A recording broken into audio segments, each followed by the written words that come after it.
Hello everybody out there, Chris here, and welcome back to another comic book review. Welcome back to another installment of Comic Frontline's Horror Corner.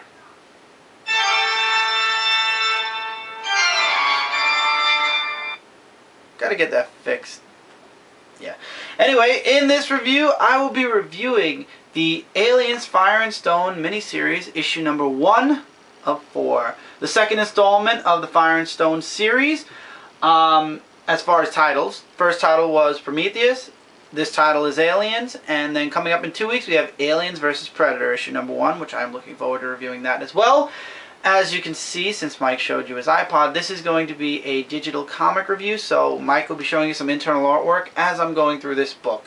And this book begins right as Hadley's Hope on LV-426 is being taken over by the aliens. So right after the very beginning of the first, or the beginning of the second Alien movie, where Rebecca, Newt's father, was taken over by a facehugger.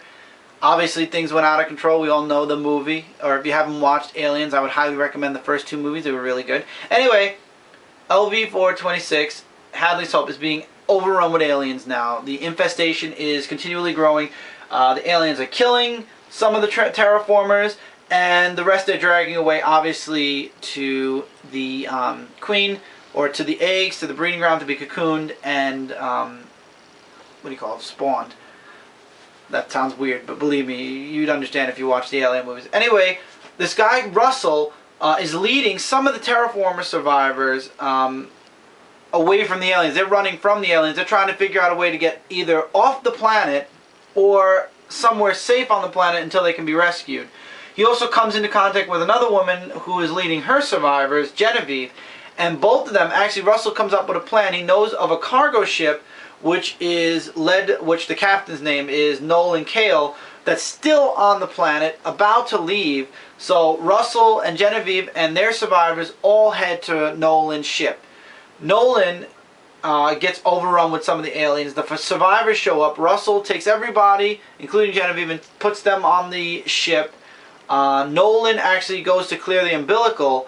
He looks over at the cargo which is being loaded into the ship, and he actually sees, spoiler alert here, aliens getting into the cargo bay. However, if he tells Russell the truth, that they're in there, he's going to get left behind in LV-426. So he doesn't do it. He doesn't tell him he saw the aliens getting into the cargo carrier, and they take off. They leave to Anchorin, which is one of the moons surrounding LV-426, and I believe that's LV-223, and I'll tell you guys why when it gets there. So they end up crash landing on the planet, and Russell's surprised because from what the documents said, the planet's supposed to be uninhabitable, no air, a complete desert wasteland, and it turns out not only does it have air to breathe, but there's a jungle in front of them. And the reason I believe this is LV-223 is because in the Prometheus issue they had the same problem, or they found the same thing out on the planet they landed on, that there was a jungle, that it was not a desert wasteland, and obviously there were aliens on it. So to my knowledge, I believe this is the same planet. I'm not sure, it's just a hunch.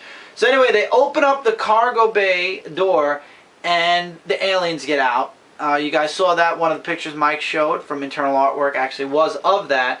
And it's the cat and mouse game all over again. They run. There were 28 survivors, and in a matter of 10 minutes, 6 of them were already picked off. I believe that was 6. Oh, it says it right here. I'm sorry. One of the dialogue boxes. It is the moon LV-223, so they are on LV-223. I completely missed that that box.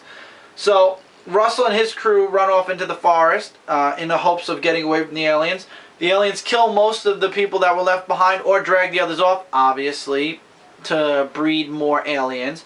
So they're in the jungle now trying to figure out a way to survive, and you have the aliens that are somewhere out there on LV-223. I believe this might take place before the events in Prometheus, because if you remember in the Prometheus book, which I reviewed in the previous issue, there was a piece of Hadley's Hope on LV-223. Maybe that was the ship that just crashed in this story.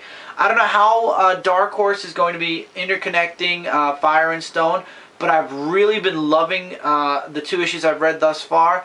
This book is definitely my #1 favorite so far. Prometheus is my #2.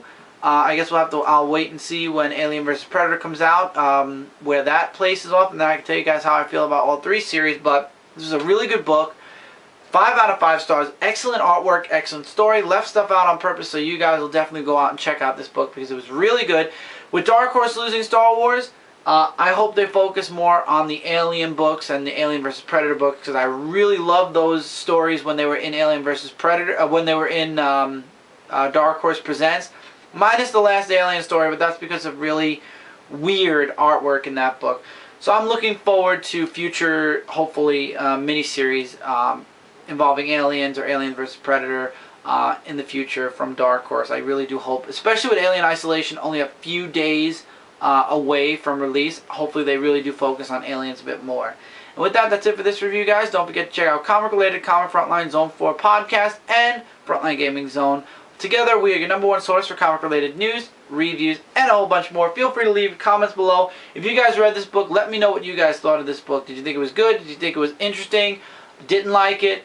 Feel free to leave all your comments below. And also let me know if you went and checked this book out after seeing this review. And let me know your thoughts on the book after you read it. And I will answer you guys' comments in the comments below. And until next time, everybody, take care, keep reading, keep collecting, and I will see you guys in the next review.